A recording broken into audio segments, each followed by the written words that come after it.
Back to school raises concerns about vaping. Welcome back to Techstination. I'm Fred Fishkin. Joining us from the American Lung Association is Dr. Panagis Galiatsatos. Good morning, and thanks for taking the time. Oh, an honor to be here. Thank you so much for allowing us to have this conversation today.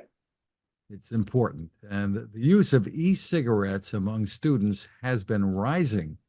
Give us the overview of what's going on. So the newest data shows that about 10% of youth in the nation have been using electronic cigarettes, and in some states are disproportionately higher than other states. But as just a lung doctor and as a parent, my biggest concern is we have a generation that we are trying to avoid the missteps we saw from a prior generation where combustible cigarettes were introduced, they got addicted, and then decades later, they became my patients. They became patients overall plagued with lung cancers to COPD and emphysema. The youth usage of these electronic cigarettes with their own chemicals and toxins, that's our fear. And the addiction, that's our fear, that they'll begin using them now and turn into patients decades later. So that's why we're here having these conversations to invest in our youth, especially as we send them off to school for a brighter future. There may be some confusion, especially among adults, I suppose, thinking that these were safer than cigarettes, that they were a way for people to get off of cigarettes initially. So tell us why we should be concerned. Right. So adults, if they want to view electronic cigarettes as a harm reduction strategy, that means they're comparing these to combustible cigarettes. And that's something to work out with their own physicians in order to see if that makes sense for them. For youth, that isn't a harm reduction strategy, right? They're breathing in air or using vaping. So there's not a relative risk conversation. Here, it's an absolute risk. So if these kids get all the risk of electronic cigarettes without any of the benefit that those adults will pose from a harm reduction strategy. These electronic cigarettes still have chemicals in them, still have toxins in them. Already, we begin to see counts of refractory asthma, meaning hard to treat asthma. We've begun to see higher cases of bronchitis. During the COVID early years, youth using e-cigarettes had higher severe COVID risks than youth who didn't use e-cigarettes. So the safety conversation is out the window for youth who one day are just breathing in air and the next day are breathing in the toxins from electronic cigarettes. That's why we're making such a point to emphasize we want to protect these young lungs that continue to grow, that if you rob them of their potential now, they'll be robbed of their health later. Are there signs that the parents should look for? I mean, years ago, I remember parents smelling the breath of students coming home from school. Were you smoking? Yeah. So, and that kind of strategy is actually out the window to some extent for electronic cigarettes when we compare them to the traditional combustible cigarettes, right? Electronic cigarettes, the way they look is different, and the way they smell is also different. So trying to figure that out, I'm telling parents, it's even hard for us as physicians, keeping up with that technology. It's really tough. I've had patients come in, these youth, bringing me their electronic cigarettes, and sometimes we'll play a game like, hey, which one do you think is the device? And I'm like, I don't know. What I usually actually tell parents is to take two approaches. One, to be proactive, have the conversation now.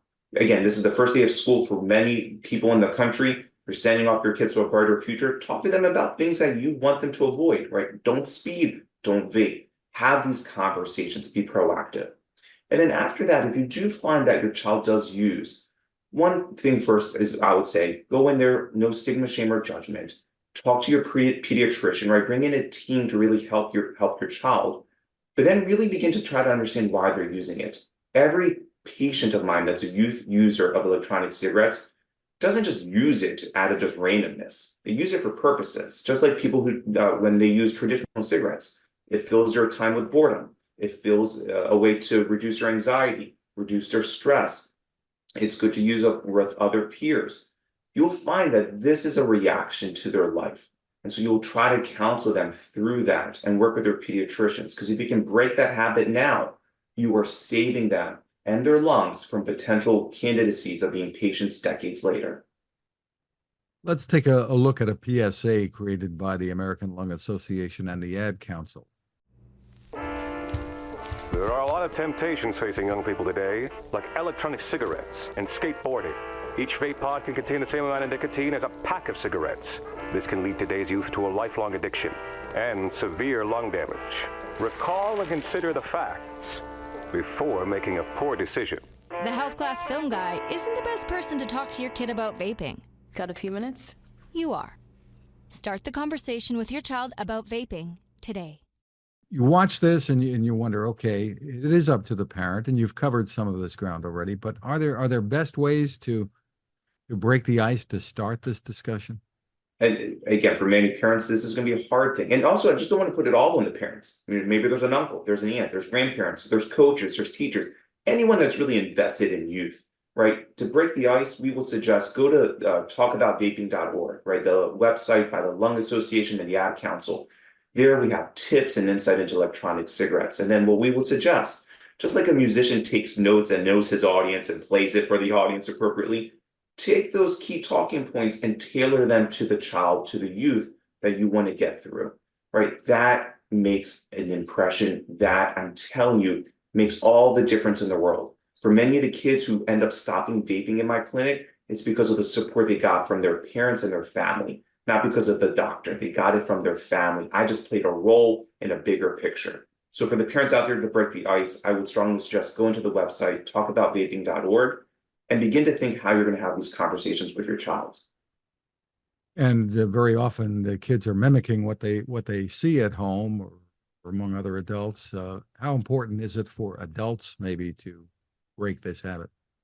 Yeah, so for any adult using these products, and again, even say you're an adult who is viewing this as a way to get off traditional cigarettes, that's fine, right? As long as you have that conversation with your doctor. But what's not fine is showing this behavior to the child. You want to do everything you can to make sure that your child sees the best versions of you. And it has to be with a responsibility. As you tackle your own health, realize you want to make sure that your child, even with harm reduction strategies, doesn't mimic or take that on. Because one word that got manipulated greatly in the youth usage of the epidemic of electronic cigarettes is the word safe. Right? This isn't safer than air, right? There's no harm reduction for a child. So for any adult out there, remember, it is our responsibility to model the best for our kids, and making sure that they're not attracted to these products is really one of the first key steps of promoting the best behaviors we can. That website again is talkaboutvaping.org. Dr. Panagis Galiatsatos, thank you so much for your work and for taking time with us. Thank you for allowing the conversation.